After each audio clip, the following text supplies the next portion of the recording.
La telaraña. Explorando los vínculos entre el arte y la ciencia. Científicos y artistas destacados construyen a partir de sus diferencias una telaraña de ideas y pensamientos y nos demuestran que al final todo está entrelazado. Déjate atrapar por esta telaraña, conducida por Jürgen Ureña, producida por Emma Tristán. La telaraña, por Amplify Radio 95.5.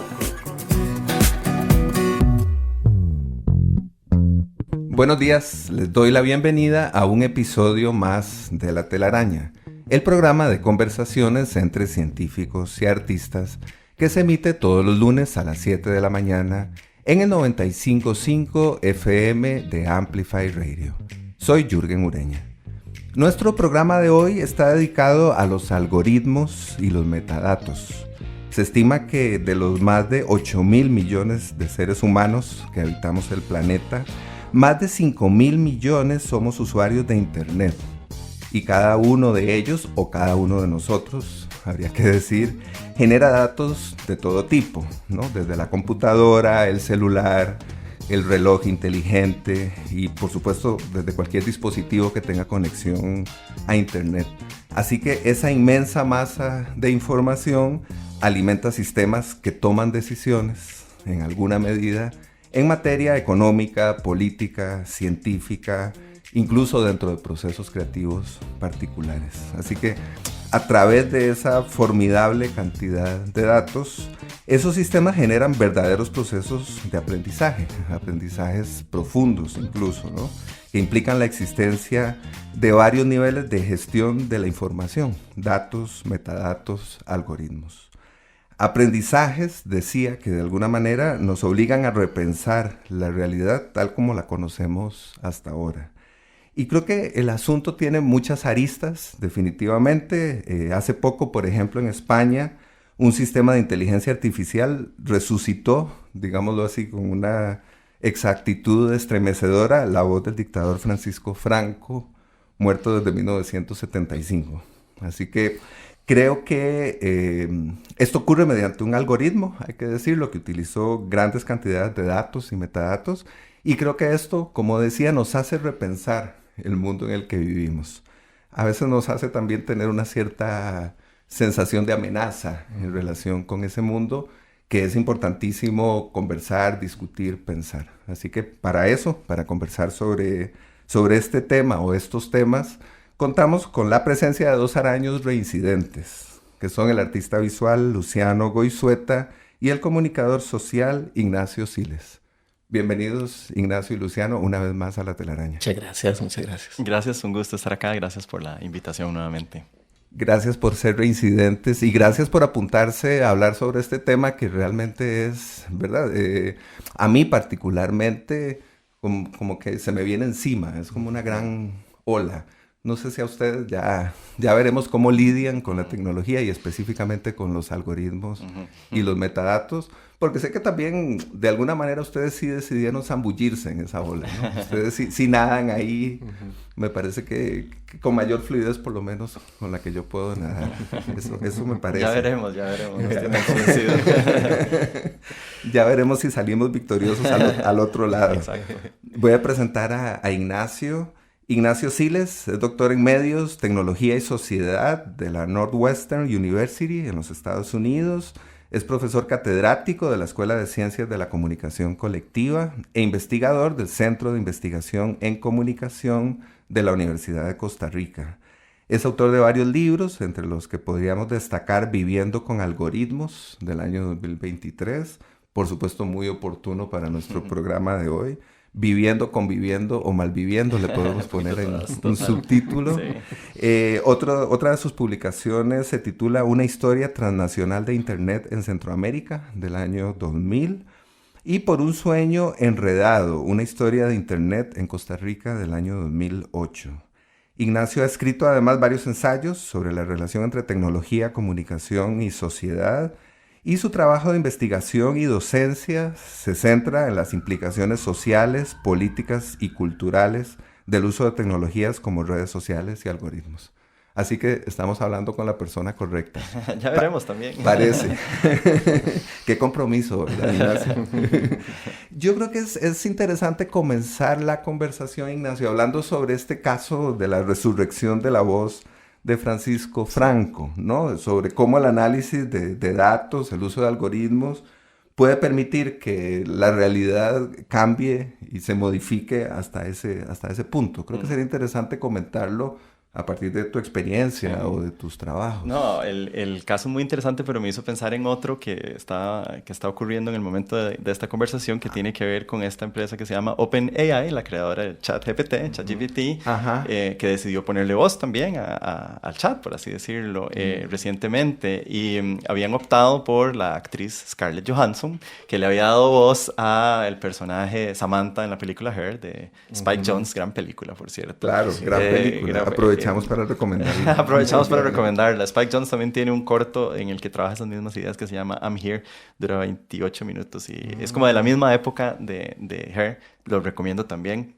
Pero bueno, volviendo al caso, Scarlett Johansson se lo pensó, dijo que no. Y al final la empresa sacó un demo de cómo va a funcionar esta voz del ChatGPT, que para decirlo claramente es una mujer, ¿verdad? Con todas las implicaciones que tiene, el gerente general de OpenAI tuiteó, yo me rehúso a llamarle de otra forma a la plataforma, entonces sigo diciendo tuiteó, hace como 10 días también, nada más puso Her, como haciendo alusión que lo que se viene es ese universo. Pero bueno, todo salió un poco mal. La voz de la persona que escogieron para hacer el chat es muy parecida a la de Scarlett Johansson y Scarlett Johansson decidió llevar el caso a los tribunales. Entonces está en stand-by un poco digamos como el caso en el sentido en que, o sea, como convoca también como ese montón de significados alrededor de poner una voz femenina en una tecnología, con todas las connotaciones que tiene, hacer como todavía más visible el guión político que tiene una tecnología como esta, y bueno, y todos los derechos de autor implicados en una película pues, de ficción que de alguna forma sirve de inspiración para nuestro presente. Claro, definitivamente. Esto tiene además otra vuelta de tuerca, digámoslo así, cuando pensamos en los llamados deepfakes, ¿no? Sí. En lo que significa tomar una voz, ¿verdad? Reproducirla digitalmente al punto de que podemos hacer que una persona diga lo que nunca dijo, una persona que está viva, ¿no?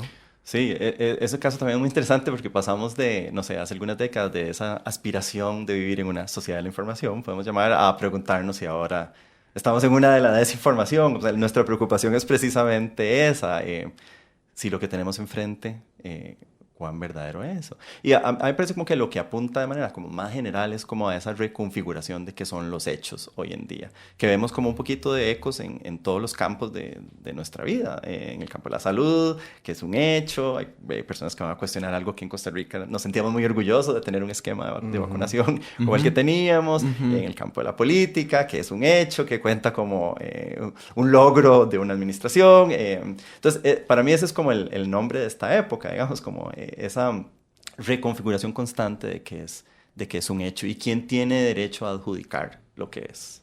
Y bueno, los algoritmos y la inteligencia artificial, etcétera, llegan en ese momento justo, digamos, y participan también como a definir ese momento. Para hacer más complicada la cosa. Nada más. Precisamente, nada más y nada Al menos. mismo tiempo tienen otras cosas que podemos hablar, como que nos permiten conocer música que no conocíamos. O, claro, el lado sí, amable o lo positivo, sin duda, sin duda. Voy a presentar a Luciano porque lo veo que quiere hablar y aquí, como yo soy un poco esquemático, digo, no, aquí nadie habla hasta que no lo presente. No, porque está bien que sepan de quién se trata, a pesar de que, como decía Luciano, es araño reincidente.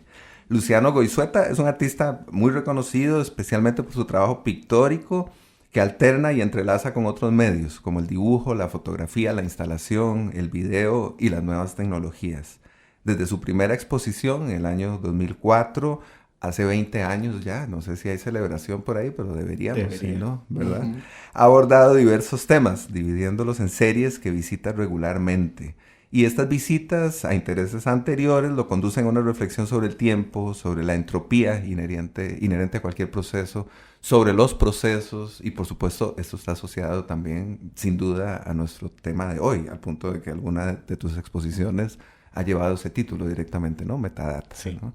Creo que, por otro lado, para cerrar esta presentación a Luciano, habría que decir que el análisis de los metadatos que arroja, por ejemplo, su registro personal, constituye un eje muy importante que estructura los procesos creativos de Luciano. Así que definitivamente también estamos hablando, por otra parte, con una persona que sabe o que se ha zambullido en este tema. Yo creo, Luciano, que sería interesantísimo comenzar por ahí, hablando sobre tu trabajo pictórico y tus intereses en relación con este tema. Claro, dale. Muchas gracias de nuevo por la invitación. Y sí, bueno, yo he trabajado siempre como muy de forma intuitiva, digamos, como que empezando por los intereses en la imagen y por los intereses, digamos, estéticos de las cosas, pero con el tiempo, y eso pasó afortunadamente pronto en mi carrera o en mi camino, me interesé mucho por analizar también qué eran por qué yo estaba tomando estas decisiones, por qué yo estaba buscando estas imágenes, por qué eran importantes para mí. Y entonces ahí vino toda una forma, digamos, de analizar o de autoanalizar mi proceso. Y en el camino acumulé increíbles cantidades de fotografías, porque era como de estos obsesivos. Desde la primera cámara digital que apareció ya la tenía y andaba tomando fotos por todo lado. Y eso de la cámara digital siempre me encantó el hecho de que yo podía ver las fechas en las que se habían tomado las fotos, porque esa era información que estaba ahí, que antes con las fotos de rollo era todo un tema, tenías que anotar, o tenías unas camaritas que te ponían como la información abajo en rojo del día y la hora. Y de alguna manera, como que esa información, que es metainformación, me daba como un montón de carnita sobre la cual pensar. Entonces, y sobre la cual analizar, ¿verdad? Esta foto fue tomada un lunes y resulta ser que esta otra que también me interesa fue tomada un lunes y fue en septiembre y fue no sé qué. Entonces empiezan a tejerse cosas en ese análisis de esa información que no está presente en la imagen, pero es que sí está presente cuando desplegas la información de la imagen. Y de ahí fueron, digamos, surgiendo incluso series específicamente relacionadas con este tema de la metainformación. Por ejemplo, hay una que se llama DSC o Memory Clusters, lo tengo ahí en inglés porque fue una cosa que hice en Estados Unidos, y es básicamente un análisis de todas las imágenes que tienen el mismo nombre asignado por la cámara, digamos, el mismo sufijo. Digamos, en el caso de las celulares te ponen un IMG, una rayita baja y un número. Entonces, si vos conectas tus discos duros con información y pones un número random, que yo lo ponía en Google Random Generator, no sé qué, entonces me daba un número random y me desplegaba todas esas imágenes que habían sido tomadas, que tenían ese mismo nombre. Eran imágenes de repente del 2004, del 2006, del 2010, del 2020. Entonces, había como toda una unión que tal vez era completamente, ¿verdad?, aleatoria, azarosa, sí, pero que había como un análisis en eso. Entonces, a partir de eso, genero imágenes nuevas, que son básicamente como un collage, pero en este collage es un poco translúcido, en el que todas estas imágenes empiezan a dialogar y se genera como una especie de recuerdo entrelazado por una cuestión azarosa. Entonces, un poco a partir de ahí vino la idea de hacer la exposición en el museo que se llamó Metadata. Y creo que también eso supone, esto es una apreciación tal vez un poquito aventurada, pero supone casi pensar como un robot, ¿no? Hacer el tipo de análisis o de clasificación o de relación que haría un robot, un bot, un algoritmo, ¿no? Ajá, pienso que sí, pienso que en esa época, que fue como tal vez en el 2014 que yo empecé a hacer esto, o en 2013, todavía no estaba toda esta idea ahora de que vos podés ponerle un prompt a una inteligencia artificial y te genera cosas, ¿verdad? Entonces ahí sí hay como una posibilidad de pensar fuera de la caja en cuestiones que te determinan el acercamiento con la imagen, ¿verdad? Con qué imágenes y por qué, y hay como toda una... En ese momento yo era como una cosa como, ¿qué hay subyaciendo? Y eso también es una cosa que lo hablamos la vez pasada en el programa anterior, porque era sobre los carros, y los carros eran una serie que se llamaba Lo que subyace, y lo que subyace era acerca de la historia que está oculta de las cosas, los objetos abandonados, las casas deterioradas. Entonces, esa información, esa historia subyacente, de alguna manera la podemos relacionar, siento yo, con el tema de la metadata. Es una información que subyace, que está ahí, pero no la ves. Entonces, sí, por ahí va un poco. Aprovecho para invitar a quienes nos escuchan a que busquen en las plataformas de Spotify, de Amplify, de eBooks, los programas en los que contamos con la presencia de Luciano y de Ignacio, que son programas sobre automóviles eléctricos y redes sociales respectivamente. Una vez hecho el paréntesis, me gustaría volver un poco a lo que comentamos hace un momento sobre el lado amable, positivo o favorable también de los algoritmos y los metadatos. ¿En qué medida, de qué manera nos benefician estas tecnologías? Bueno, aquí sí es mi lado como más optimista, tal vez. Es como esta oportunidad de conocer algunas, qué sé yo, como una plataforma de música como Spotify que yo utilizo, lo admito. Bandas que como no... con culpa, decirlo, admito y suena como, bueno, ni modo, tengo que decirlo. Hasta pago la versión paga, eso es lo que me da culpa. Ok, sí, de acuerdo. Me da culpa y no, porque al mismo tiempo le aporta cierto valor a mis prácticas de escucha de música. Entonces puedo conocer cosas, puedo hacer playlists. Yo todavía soy como del artefacto del álbum, entonces me gusta los conceptos del álbum, puedo tener acceso a música ahí. Sí, con relativa facilidad, digamos, como en términos de la calidad del sonido, habrá personas que son más quisquillosas que yo le encuentro suficientemente satisfactorio, y el mismo principio creo que aplica como al ámbito del audiovisual, en una plataforma, no sé, como Netflix o como cualquiera de las otras, no le quiero hacer mucha publicidad a nadie. Aplica también, le he encontrado mucho valor a ChatGPT, por ejemplo. Me ayuda a hacer cosas de manera más rápida, desde traducciones, a veces pido, no sé, como en cualquier cosa que uno esté escribiendo, como una forma alternativa de revisar cuestiones estilísticas. En eso le he encontrado como una gran ayuda. Y eso somos, creo, en este momento, una especie de cyborg, ¿verdad? Sí. Mitad máquina, mitad humano, pero nosotros sin nuestros aparatos, pensando de momento solo en un teléfono celular, Total. Somos la mitad de las cosas que usualmente somos, ¿no? Sí, totalmente. Bueno, McLuhan, hay varias formas de capturar esa idea del cyborg, ¿verdad? Estaba esa famosa de Donna Haraway, que somos precisamente el cyborg. McLuhan decía que esas tecnologías son las extensiones de nuestros sentidos. Bruno Latour tenía como esta otra idea casi que del híbrido también, el que lo que llamamos sociedad y lo que llamamos tecnología en realidad son dos cosas que están profundamente interrelacionadas y que solamente llegamos a la conclusión de que hay dos cosas distintas cuando le ponemos pausa a la vida. Y entonces nos parece, ok, aquí está la tecnología y aquí está la sociedad, pero cuando están en play y en movimiento no hay tal cosa como, sino que lo que habría es una especie de socio-tecnología o tecnosociedad en la que no podríamos... Sí, hay algo de eso, o sea, ¿cómo podríamos entender nuestra propia identidad sin pasar por tecnologías? ¿Cómo podríamos... nuestro pensamiento, nuestra memoria? Es difícil pensarlo sin tecnologías. Claro, casi imposible. Sí. ¿Cuál es el lado luminoso de los algoritmos y los metadatos? Para Luciano? mí, sí. ¿Existe? No, yo pienso que sí, y es un poco como la realidad de las cosas, ¿no? Todo viene con un lado oscuro y un lado luminoso, casi todo.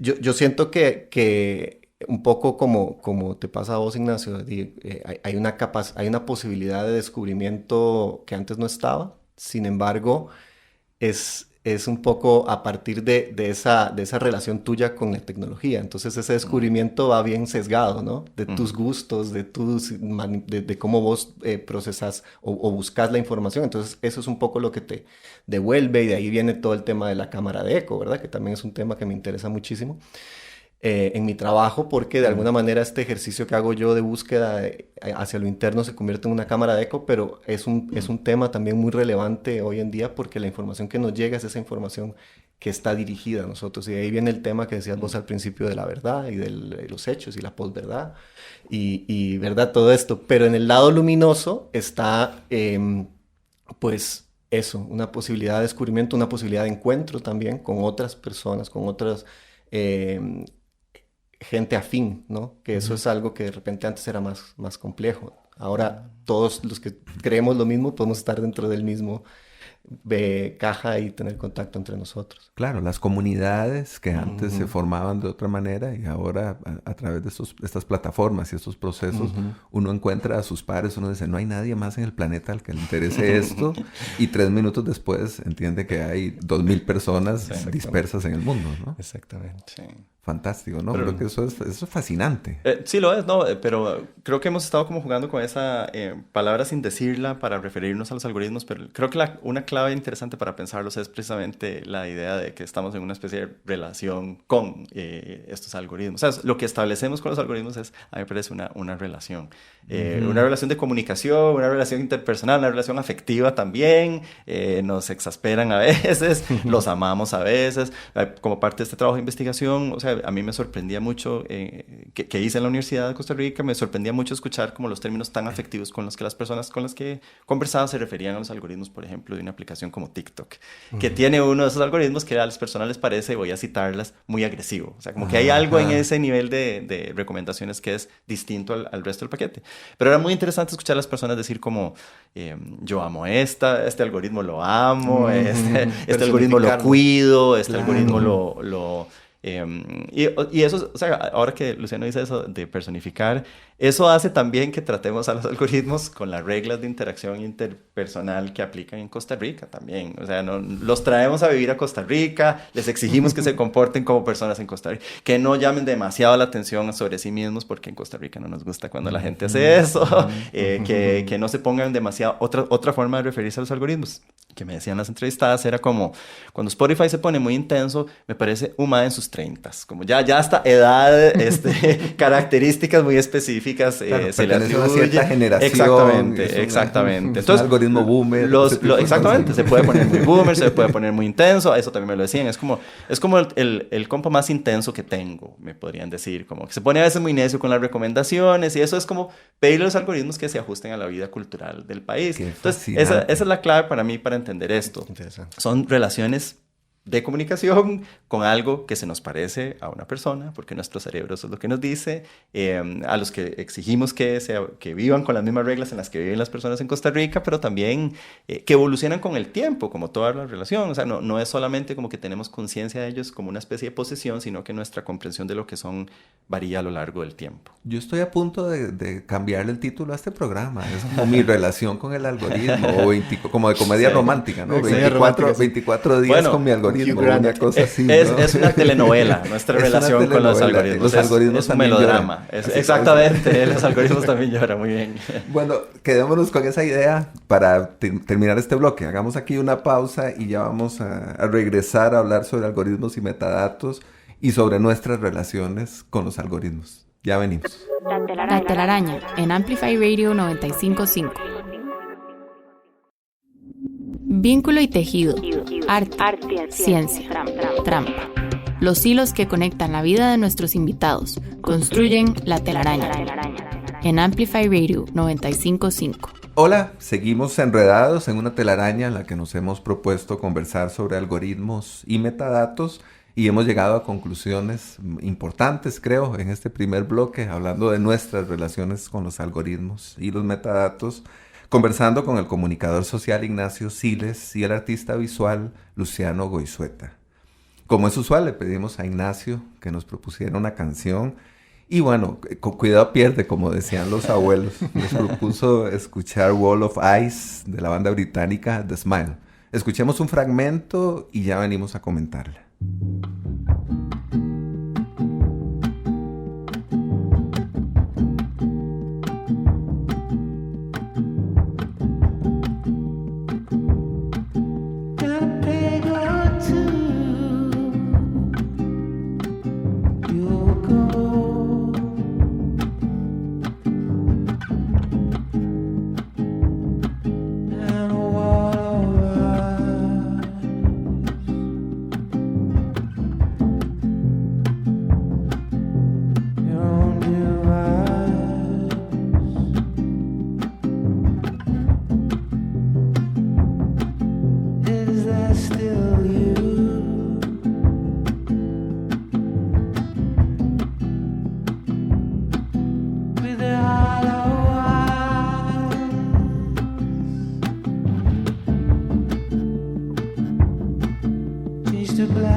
Acabamos de escuchar un fragmento de Wall of Eyes, que se traduce en español como Muro de Ojos, de la banda The Smile.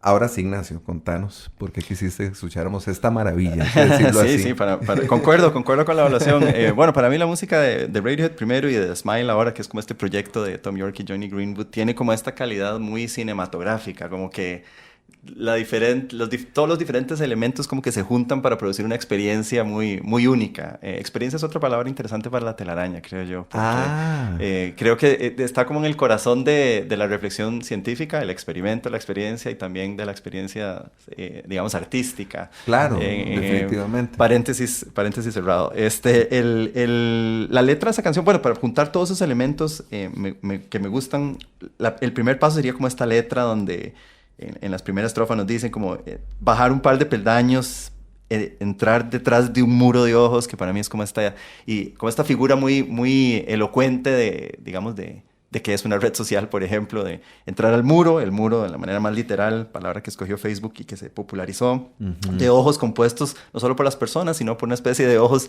algorítmicos que te están viendo todo el tiempo. La letra sigue diciendo de tu propio dispositivo y luego nos lanza una pregunta como si sigue siendo tú, por así decirlo. Que para mí es la pregunta que me hace cada algoritmo todo el tiempo que estoy ahí. Digamos que si con cada una de esas recomendaciones soy yo, me puedo reconocer en lo que estoy viendo. Y luego también en esa misma estrofa está como esta frase de cambiar a blanco y negro, porque todas esas recomendaciones son al final del día un universo muy binario entre A y B, opciones que escojo, para después decirme, bueno, póngase el cinturón que este es el ride de entrar a las redes sociales, por ejemplo. La canción termina todo el álbum. Yo sigo siendo de ese artefacto muy, muy, ya lo dije, como muy propio de otra época, supongo que es el álbum.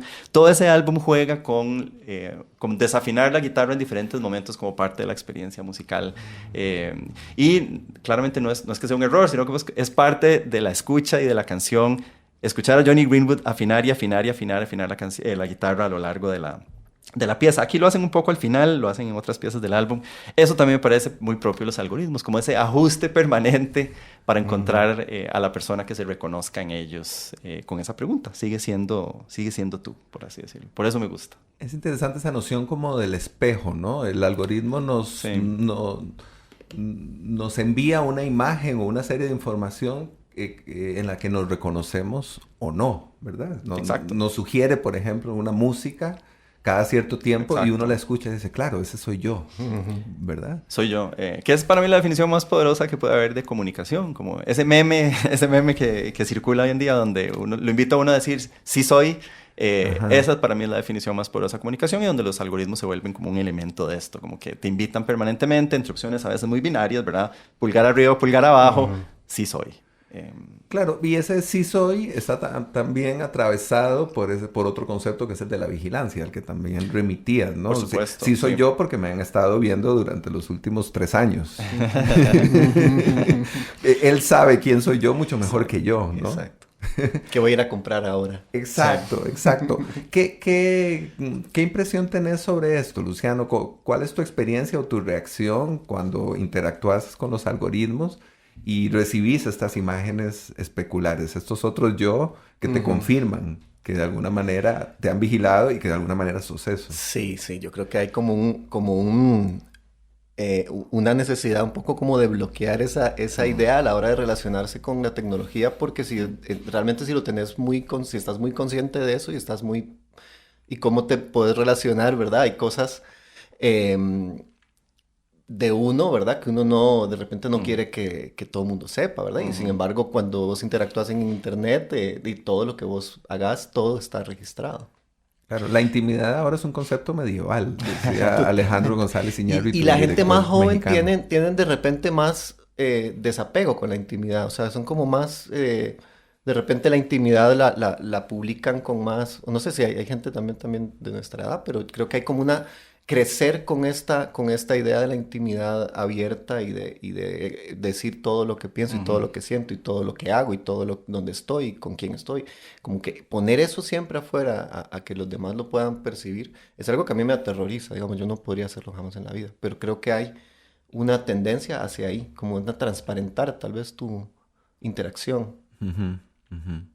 Sí, definitivamente. Y lo otro que creo que conviene recuperar del comentario anterior de Ignacio es lo de la experiencia. Y creo que también está muy asociado, por supuesto, al trabajo de Luciano, ¿no? Como la interacción con los algoritmos es también esencialmente experiencia. Es experiencia, claro, sí. Es también como un vehículo a experimentar cosas, a buscar cosas nuevas, a encontrar cosas que cómo ibas a llegar a esa imagen sin esa metadata. Sí, a mí esa palabra me gusta mucho y creo que ha sido como no suficientemente teorizada, por lo menos en el mundo de las ciencias sociales, humanidades, para referirse a nuestra relación precisamente con estas cosas, porque se tiende a utilizar esos conceptos como el consumo de las plataformas o el uso de, pero para mí como no terminan de capturar lo que es esto. O sea, para mí es una experiencia, es más esto que... otra de las virtudes que tiene ese concepto es como que sugiere que hay algo que se te queda después de ese contacto, por así decirlo. Por eso me gusta ese concepto de experiencia, como que te deja algo con lo que seguís. Claro.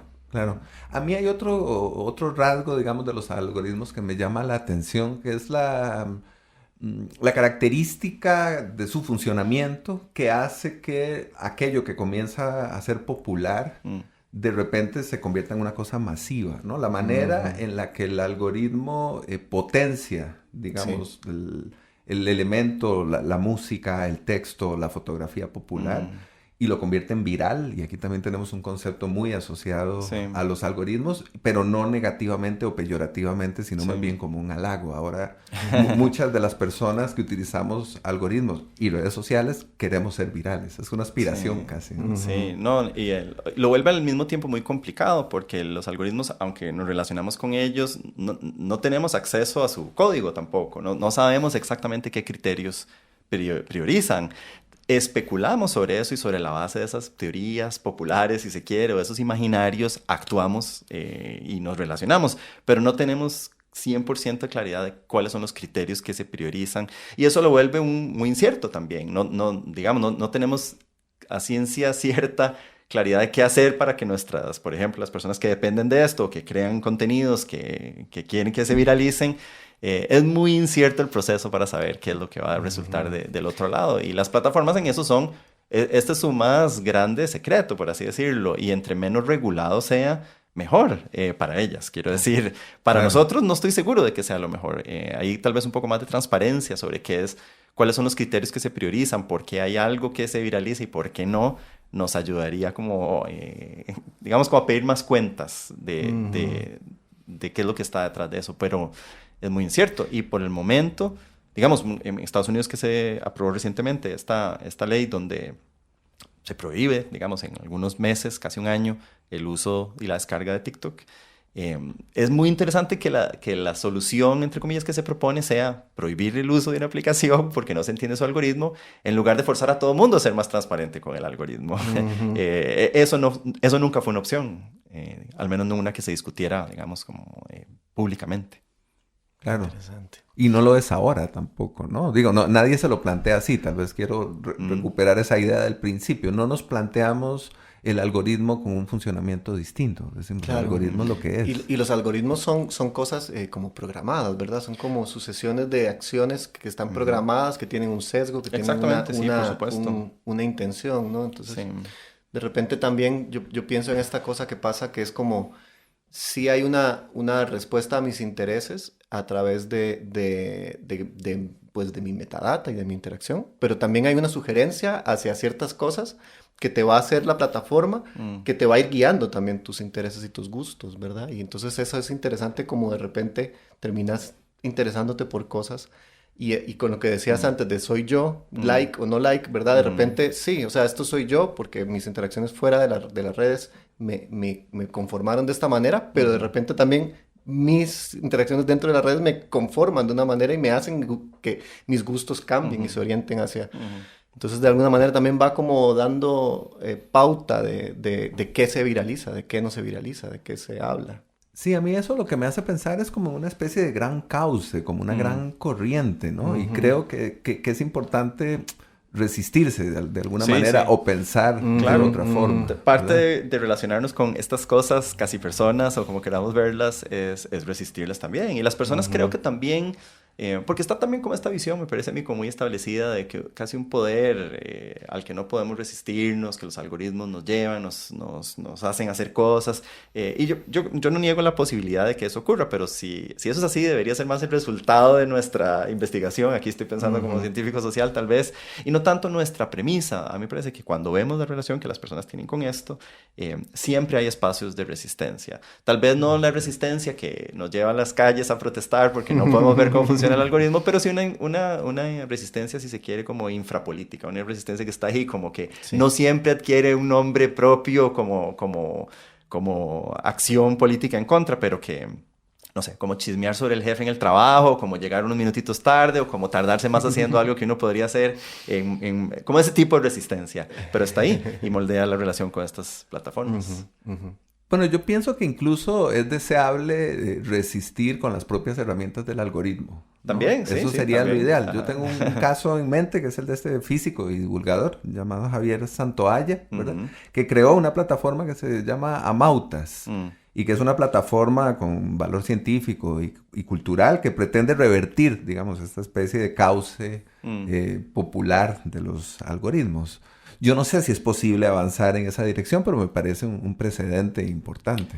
Sí, es como una especie de pulso, por así decirlo, porque afortunadamente hay desde artistas hasta programadores y a veces en la misma persona ambos roles, por así decirlo, que imaginan formas de ofuscarlo, por así decirlo, como de ofuscar el funcionamiento como utilizando las propias reglas del algoritmo, como hacer visible, por ejemplo, cuáles son los patrones de recomendación de una plataforma como Spotify, como para hacer visible también cuáles son sus sesgos, como muy bien decía Luciano ahora, como estas cosas son creadas por personas y por personas que ven el mundo de cierta forma. Usualmente son en su mayoría hombres de ciertas edades, de ciertas partes del mundo. Digo, no que eso intrínsecamente sea malo, pero inevitablemente eso hace que se expresen ciertas maneras de ver el mundo en el algoritmo mismo. Entonces, gracias a estas acciones como que es posible identificar cuáles son los sesgos que quedaron inscritos y que potencian esto.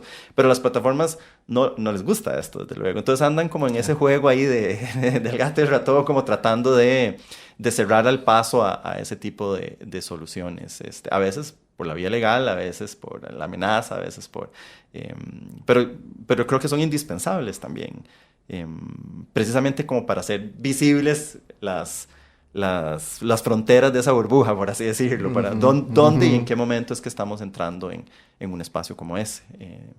Vos mencionás la frase hacer visible y yo por supuesto pienso en el trabajo de Luciano y tengo una última pregunta para este bloque del programa, que es si vos, Luciano, sentís que tu trabajo sobre el algoritmo y los metadatos hace visible la complejidad de este fenómeno o permite entender de otra manera estos fenómenos. Vieras que siento que tal vez no tan directamente, que es un tema que está pues muy presente ahora, mucho más presente que cuando yo empecé a trabajar y pensar en los metadatos como simplemente esa información añadida que tienen las imágenes digitales.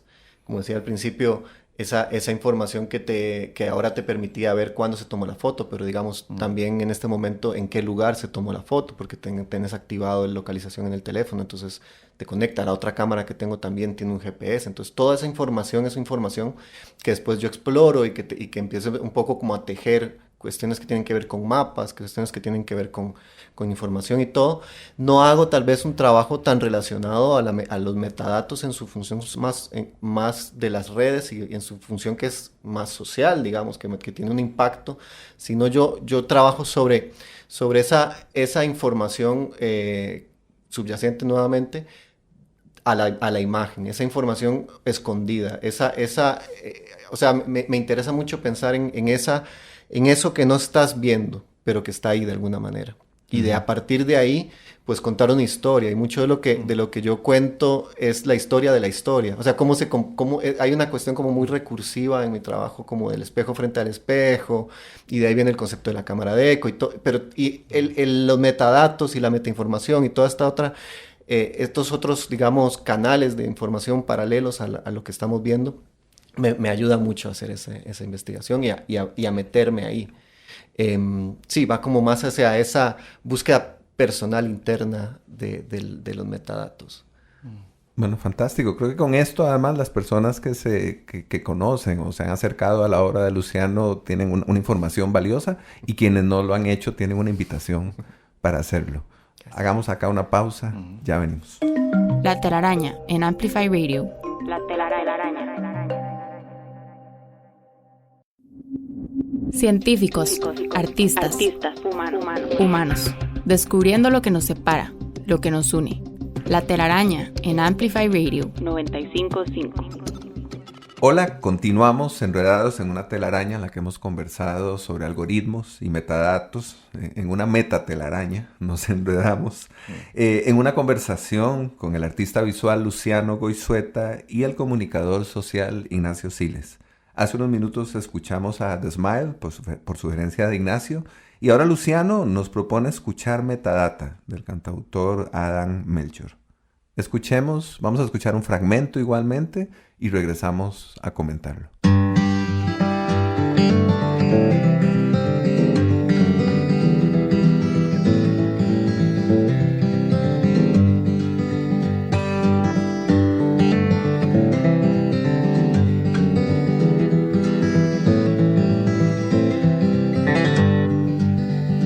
You don't have to say a thing. You don't have to share the pain I'd bring. And I don't need to see through walls when the metadata says it all.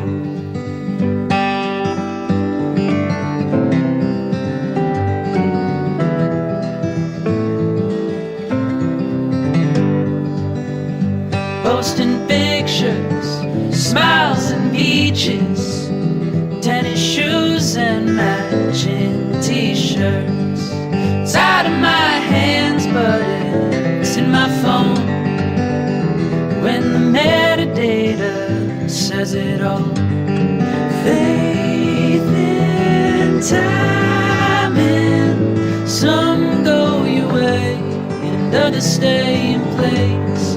I'll be fighting pain in the patience, pain in the patience.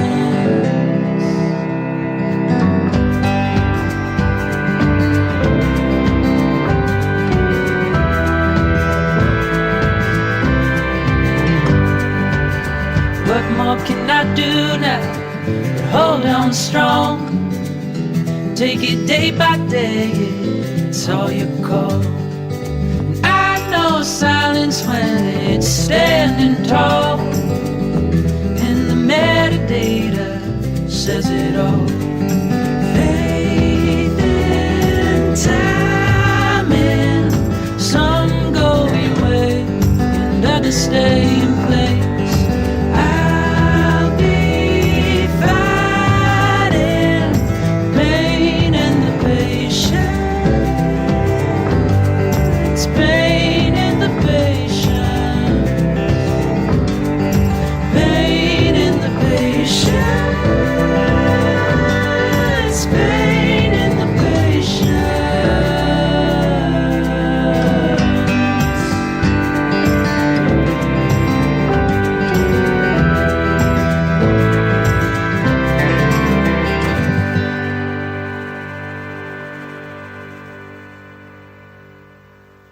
Acabamos de escuchar un fragmento de Metadata de Adam Melchor. Comentanos, por favor, Luciano, esto que acabamos de escuchar. Sí. Bueno, voy a hacer una confesión. Muy bien. Fue bien difícil llegar a una canción que tuviera que ver con la metadata, Bueno, por lo menos. Pero bueno, Ignacio también. sí, claro, no, ya, está solo, ya, no ya, está ya me solo. sentí. También, sí. Y una que escogió también, además. Para mí, soy sumamente musical en el oído y me cuesta muchísimo escuchar las letras de las canciones. Siempre como que tengo que ya buscarla y leerla y decir, esto era lo que decía. Hasta canciones que he escuchado miles de veces.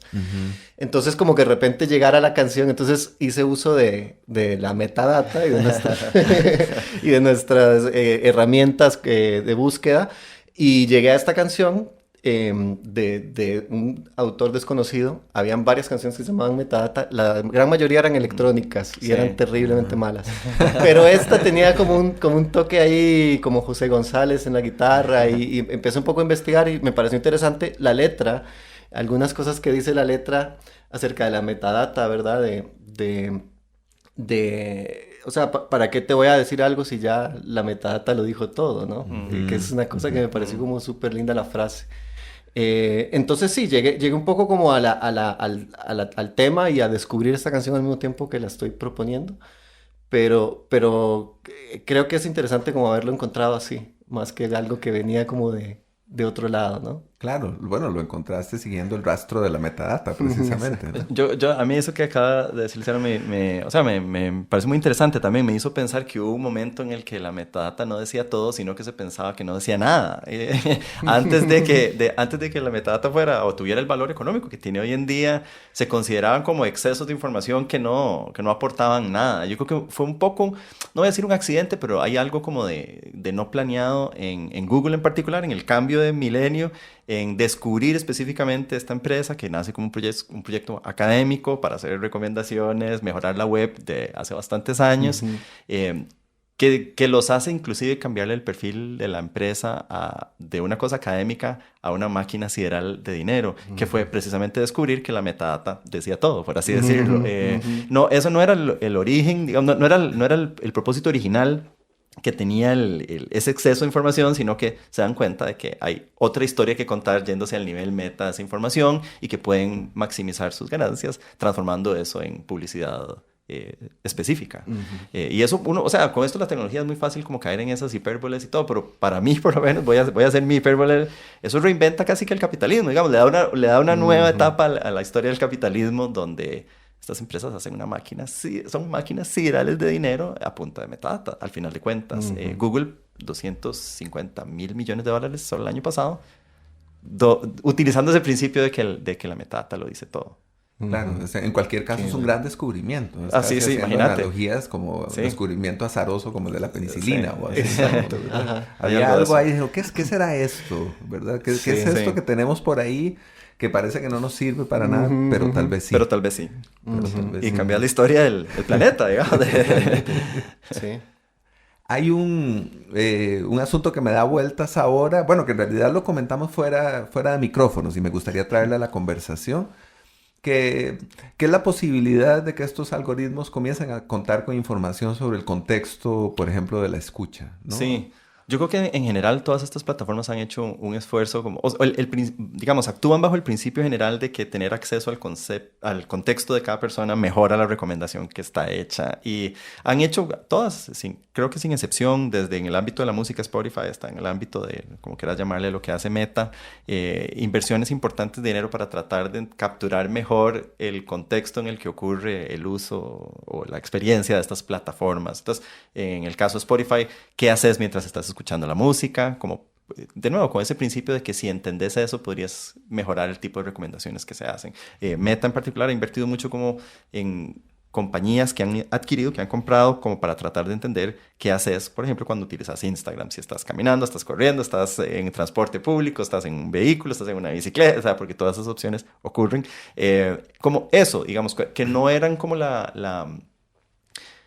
digamos, no eran tecnologías desarrolladas originalmente por esas plataformas, pero que se han ido resolviendo en la medida que han comprado otras plataformas. Siempre con esa idea de que el contexto dice más que, o le aporta más datos a la metadata, por así decirlo. Claro. No es tanto como que Spotify sabe cuando estoy corriendo, sino que tal vez mi reloj o mi teléfono sabe, entonces luego esa información la adquiere Spotify, sabe que escucho tal música. Ahora Spotify sí lo podría saber, porque de nuevo han ido mejorando como ese tipo y el ritmo al que vas y el movimiento del teléfono pero como muy bien decís, no solamente eso, o sea, no solamente un dispositivo, porque pocas personas utilizamos solamente una aplicación, sino como el entramado en sí, digamos que también faculta averiguar más cosas. Entonces son las dos cosas, diría yo, lo que está ocurriendo.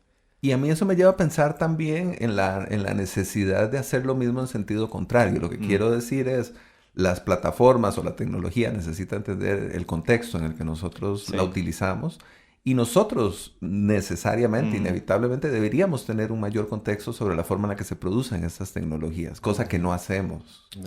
No. Sabemos muy poco. Cómo se decía Ignacio utilizan hace poco. nuestros datos, dónde están, qué dicen. En ese sentido, volviendo a la idea de la relación, sin duda es una relación, pero es una relación muy desigual. Sí. Dicho así, de manera un poco hiperbólica, exagerada, cada vez la tecnología sabe más sobre nosotros y cada vez nosotros sabemos menos sobre la tecnología. Sí, ahí es ir contra el sistema, porque realmente son pocas las posibilidades que tenemos de averiguar lo que está pasando detrás. Y creo que estamos en un punto también como de umbral en el que verdaderamente vamos a dejar de entender la tecnología, no solo tal vez nosotros que somos menos de la tecnología, sino las personas en general, con la inteligencia artificial, el deep learning y todo, a llegar a saber cosas que nosotros no vamos a entender qué está haciendo. Pues lo que yo he escuchado y he podido investigar al respecto. O sea, estamos como en un punto en el que la tecnología, y un poco con la referencia a la película Hair, ¿verdad? Es como, hay un punto en el que ya es tan poderosa que tiene todo un universo que ni siquiera podemos comprender. Somos como la mascota de la tecnología. Sí, claro. Eso que decís es muy interesante. Al mismo tiempo, en estas conversaciones que tuve para este proyecto de investigación sobre vivir con algoritmos, me daba como un poco la sensación de que las personas tienen como poco interés en saber qué pasa detrás. Entonces, no era como... Les parecía un intercambio justo, como esto es gratis entre comillas, yo obtengo un servicio que mejora, enriquece mi vida, y si a cambio de eso tengo que dar datos, pues es un intercambio justo. El momento en el que sí se volvía una preocupación más grande para estas personas, por lo menos con las que yo conversé, sin ánimo de querer sugerir que esto es una muestra representativa de la población del país ni nada por el estilo, era la cuestión del tiempo. O sea, ¿cuánto tiempo dedicaban a estas plataformas? Eso sí era una molestia, o sea, una molestia llevada al plano más explícito de la incomodidad y de la resistencia. Era como esta dimensión de qué significa la temporalidad cuando uno está con estas plataformas. Sentirse obligado a pasar más tiempo con estas plataformas, al mismo tiempo tener ese espacio para mí, como el tiempo para mí, que también se pasa con estas plataformas, escuchar mi música o ver mi serie al final del día o pasar con mi TikTok, pero eran como todos esos sentidos de temporalidad como cruzada, en los que los algoritmos crean también y de alguna forma los que la gente resistía más que el principio de me incomoda que me estén extrayendo mis datos. Yo voy a volver sobre una frase que está en la canción que nos propuso escuchar Luciano, la frase de los metadatos lo dicen todo, porque creo que ahí está la clave de esta especie de relación desproporcionada o desigual. Es decir, esto me hace pensar en que los algoritmos son como una especie de oráculo, ¿verdad? Son una voz que orienta buena parte de nuestras decisiones. ¿Qué piensan al respecto? Sí, creo que es un poco como lo que decía antes, ¿verdad? Que hay como una, de alguna manera hay una relación con esta tecnología y hay un entendimiento de la tecnología de quién soy yo y qué me sugiere, pero por otro lado también ¿verdad?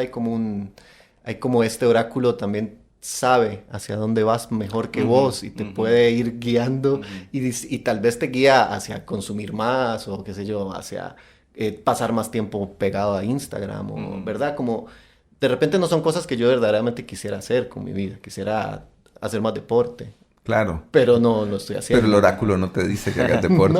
No, con Google yo creo que ciertamente ha existido hasta ahora como ese sentimiento de que es una especie de oráculo. No sé, incontables veces he tenido conversaciones con gente que terminan cuando alguien dice, sí, bueno, pero es que en Google está... Y ya no se puede ir más allá de eso. De hecho, también siento como que eso cambia la dinámica de las interacciones, las conversaciones así como informales. Antes uno podía tener una duda, te la llevabas para la casa si no la lograba resolver, pero ya no se puede. Alguien tiene que sacar el teléfono y preguntarle a Google y ahí queda la punto duda. Final, se eso acabó, cambia ¿no? mucho. Hay que prohibir que eso pase. Total, porque parte de lo rico era llevarse un poco la duda y darle vueltas, pero no, ya no se puede eso. Y conectándolo un poco con lo que decía Luciano, creo que también está como estábamos hablando de que los algoritmos invitan a hacer como ese reconocimiento constante de sí soy, pero a veces la invasión no es solo a la privacidad, sino también a la personalidad, por así decirlo. Es como esa invitación a ser esa persona. No es solo si soy, sino ese es quien sos o quien tenés que ser. Y esa es una conversación como distinta también, que involucra un poco todas estas dimensiones de las que hemos hablado digamos, como para no entregar del todo esa potestad a estas plataformas. Y yo creo que necesariamente debería involucrar a profesionales de diferentes áreas, cosa que no sé si está ocurriendo, pero creo que es un fenómeno complejo que debe, Totalmente. que debe ser analizado desde las diferentes disciplinas, ¿verdad? Deberíamos también hacer una especie de entramado disciplinario un poco equivalente a este entramado tecnológico que ya suponen los algoritmos. Sí, Tristan Harris decía que debíamos entender la tecnología y la internet más como una ciudad que como lo estamos entendiendo, ¿verdad? Con todos sus parques y sus lugares, y ¿verdad? Que es verdaderamente a ese nivel de complejidad al que estamos accediendo, pero ahí las decisiones y todo lo que está pasando ahí se maneja como un negocio. No se maneja como una sociedad, digamos, como una cuestión casi que como un país, no sé, es como tienen que haber ciertas regulaciones que no están simplemente en lugares. Bueno, aquí ya tenemos a dos personas que desde disciplinas diferentes están pensando la tecnología. Eso lo celebro en este momento. Muchas gracias por estar acá otra vez. Hagamos una pausa y ya venimos para nuestro último bloque de programa. La telaraña en Amplify Radio 95.5. Vínculo y tejido, arte, ciencia, trampa. Los hilos que conectan la vida de nuestros invitados construyen la telaraña. En Amplify Radio 95.5.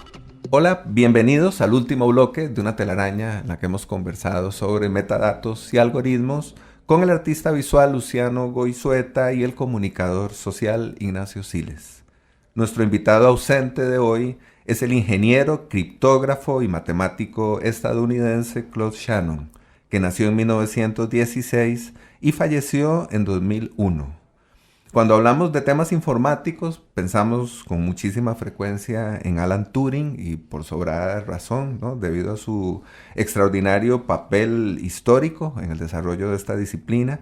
Pero hoy nos pareció importante traer a Shannon a nuestra mesa de conversación porque se considera que es uno de los padres de la teoría de la información y sus trabajos establecieron los principios teóricos de tecnologías de nuestra era digital. Es decir, su trabajo es la base del sistema binario, de los ceros y los unos, de las comunicaciones móviles, de internet, de la nube, en fin, que estamos hablando de Shannon como una figura clave, como un descubridor del bit, además, que alguna vez dijo: la información es la resolución de la incertidumbre. Y esto lo asocio además con nuestra mención reciente a Google, y me gustaría mucho saber qué piensan sobre esta frase o sobre nuestro invitado ausente de hoy. No, a mí me parece un invitado muy, muy interesante para discutir. Claude Shannon participaba de estas famosas conferencias Macy en los años, creo que 50, que eran espacios donde se difundían y se discutían las principales tesis de esta disciplina que se quería fundar llamada la cibernética, que funda también en buena medida como esta idea de que el mundo, no importa qué aspecto de él, puede entenderse como un proceso de intercambio de informaciones.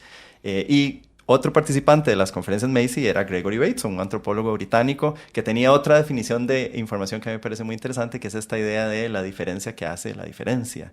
Como esta idea de un pequeño cambio en el mundo que nos ayuda a darle sentido a los cambios en el mundo, por así decirlo. Claro. Y otra razón por la que me parece un interlocutor de lujo es porque ilustra ese aforismo de Marshall McLuhan, creo que ya lo cité hoy. No soy tan McLuhaniano, pero sirven para pensar sus aforismos de... ¿Cómo era que decía? Vemos el presente en un espejo retrovisor, caminamos en reversa hacia el futuro. Era su aforismo. Y hay alguna forma, hay algo de eso en como todo este universo que estamos pensando hoy. Es de alguna forma como el mundo imaginado en los 40s y 50s también. Pensado como intercambios de información, no sé, uno podría pensar que hasta Bitcoin y cualquiera de esas cosas son un ejemplo perfecto de que uno puede entender como hasta la economía, como procesos de intercambio de información, y esa es una idea que Shannon ayuda a posicionar y que surge como en ese momento muy específico, que hoy nos parece natural, de alguna otra forma. Entonces creo que tiene razón McLuhan cuando dice eso, y Shannon es el ejemplo perfecto de esa máxima. La información es la resolución de la incertidumbre. De la incertidumbre, claro.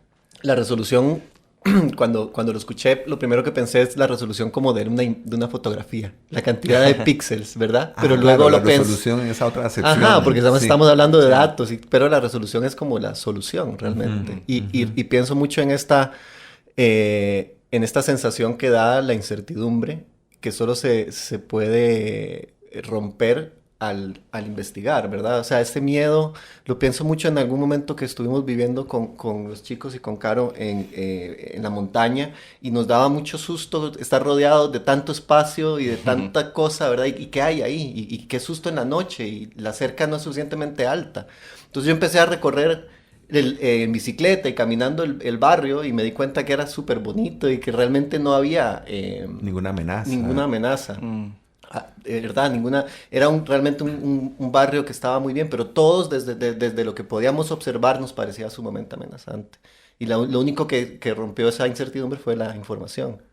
Bueno, pero yo pienso por otro lado que también es importante aprender a convivir con la incertidumbre, tal como hemos supuesto, dicho sí. que es importante Sí. convivir con los algoritmos. Claro, sí. ¿no? Shannon, o sea, desde el punto de vista contextual también, Shannon fue de quienes participan de alguna otra forma en la instalación, digamos, del sistema telefónico en los Estados Unidos. Entonces, su referente para entender esto es que haya precisamente, que él concibe estos términos, que haya un transmisor de información que logre superar la incertidumbre del otro lado de quien lo va a recibir. Entonces, esa teoría surge, y esa manera de entenderlo surge en el contexto específico de... La importancia del contexto, ¿ves? del teléfono. Incertidumbre en ese caso significa eso.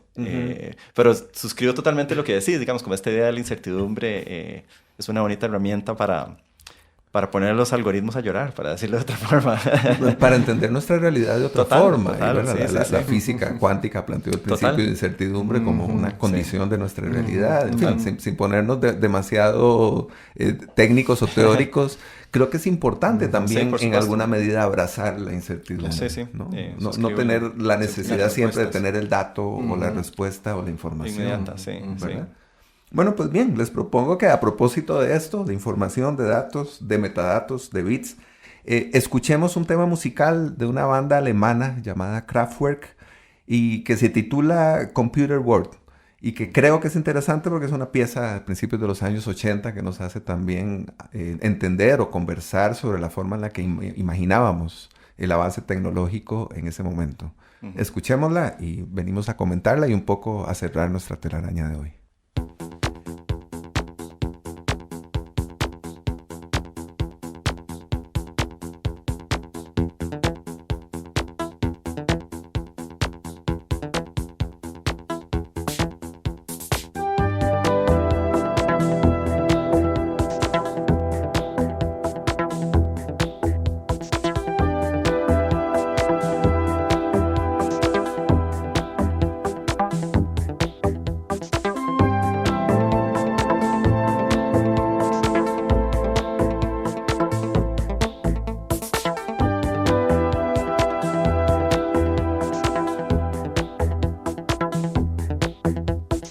In Togo and Deutsche Bank, FBI and Scotland Yard.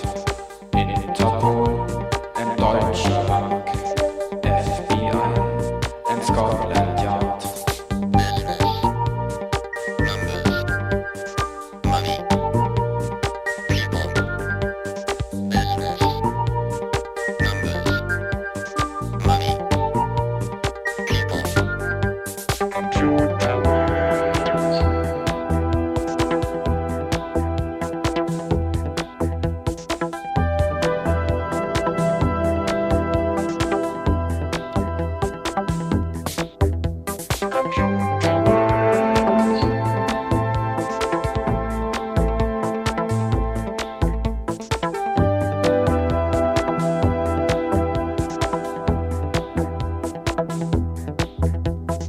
In Togo and Deutsche Bank, FBI and Scotland Yard. In Togo and Deutsche Bank, FBI and Scotland Yard.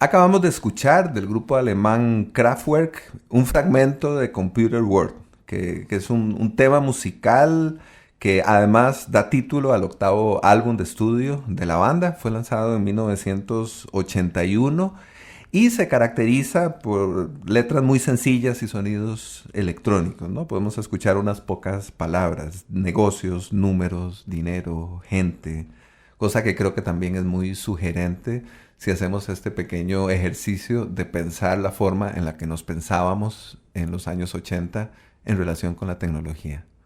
¿Qué piensan jugando con las palabras? ¿Qué piensan sobre la forma en la que nos pensábamos tecnológicamente en los 80? Pienso en este concepto que se llama retrofuturismo.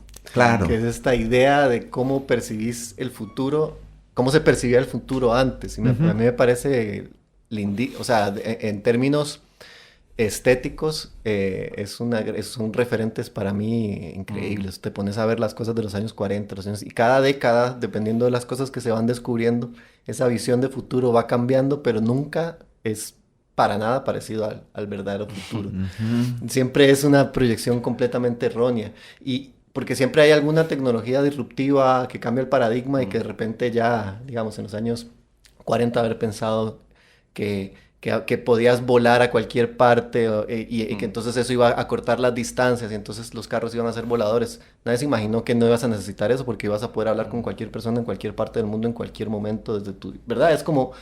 Eso es un poco como la sensación que a mí me da Kraftwerk, que es como esta idea de futuro, este sonido del futuro, que no fue que no la pegaron tanto, pero que sí hay como una cosa ahí y que me hace pensar en cuál será...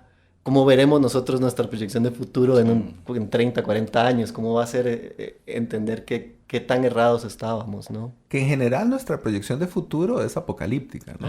Creo que en este momento, si no es un pequeño mapeo así general, no podemos imaginar un futuro optimista, sino todo lo contrario. Sí, eso es curioso también porque no hace mucho pensábamos que Internet era como... iba a revitalizar la esfera pública, era una renovación profunda de la cultura, nos va a traer conocimientos de los que nunca íbamos a saber si no era por...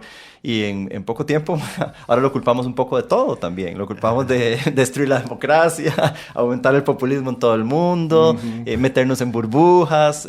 Sí, hay algo como curioso en esa transición también. No, y volviendo a la canción, nada más para decir, sin que crea poder añadirle mucho a lo que Luciano capturó con mucha elocuencia, lo que a mí me deja esa sensación es como de cómo esa relación con la tecnología crea algo que captura esa época, pero que hoy tomamos como el presente de la música, digamos. Hoy esos sonidos como que impregnan nuestra relación con toda la música, digamos, están como presentes en todo lado. Entonces, ese tipo de relación con la tecnología a mí, yo lo celebro, digamos, como esa forma de cultivar una relación con la tecnología que potencie nuestra creatividad artística en este caso, pero en cualquier otro ámbito. Como, eso me parece que sigue generando condiciones para ser también optimistas.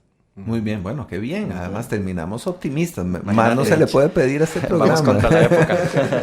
Después de que yo recordé las visiones apocalípticas y oscuras, pues Ignacio le da la vuelta y dice, no, podemos ser optimistas. En algunas cosas creo que sí. Muchas gracias por eso, Ignacio. Te lo agradezco y creo que las personas que nos escuchan también te lo agradecen. Gracias, Luciano. Por supuesto, gracias, Ignacio, por estar aquí, por acompañarnos esta mañana. Muchas gracias por la invitación. Sí, un gusto estar acá y agradecidísimo. Ojalá haya una tercera. Muy bien. Autoinvitándome.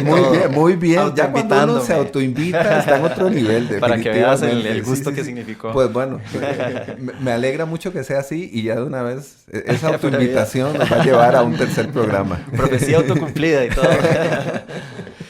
Voy a agradecerle también a Daniel Ortuño, que nos acompaña siempre desde la cabina de grabación, a Fabián Coto, que fue fundamental para la escritura o la elaboración de este programa. Hay que decir que la investigación que se hizo para este programa no la hice yo, la hizo Fabián, así que muchísimas gracias por eso. También a Emma Tristán, la productora de La Telaraña, y a todas las personas que escuchan el programa los lunes a las 7 de la mañana, en su emisión radiofónica, o a quienes la escuchan después, gracias a que buscan y los algoritmos le dicen que deberían escuchar algo que se llama La Telaraña. Gracias al algoritmo también. Hay que agradecer. Yo me voy a comenzar a reconciliar con los algoritmos después de este programa. Voy a comenzar a generar una relación sana, lo prometo. Menos tóxica. Muchas gracias por escuchar La Telaraña. Soy Jürgen Ureña. Buen día y hasta pronto.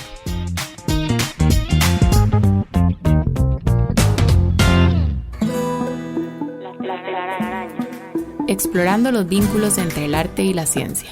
Conducida por Jürgen Ureña. Producida por Emma Tristán. Déjate atrapar el próximo lunes a las 7 de la mañana por La Telaraña. Un proyecto de la Fundación Huellas del Cambio en Amplify Radio 95.5.